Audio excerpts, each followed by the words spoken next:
Anong ibig sabihin ng single na solid na yellow lines? Pwede pa mag-overtake. Bawal mag-overtake. Tuloy ang gas. Single pa. Oo. Pag single na solid, bawal ang overtake, bawal ang change ng lane. Kapag single. Meron bang pwede dyan? Meron pwede? Tagal ang break. Ano? Broken po. Hindi, dito sa solid. May pwede ba dyan? Yung pag may pupunta ka po. Yan, pwede mag-cross. Kasi yan, kaya yan ay single. Yan, di ba may mga fast food, may mga ospital, mayroong mga terminal, pwedeng mag-cross sila. Pwede tayo mag-cross. Yan yung pwede lang dyan. Pero with caution. Pero kapag double solid na yellow line, yun ang bawal. Bawal lahat. Change ng overtake, bawal mag-change, bawal mag-overtake.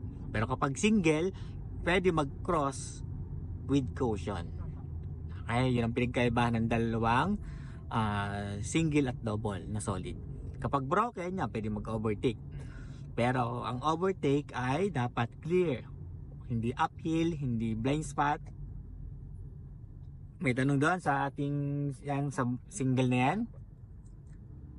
Okay, diretso lang tayo.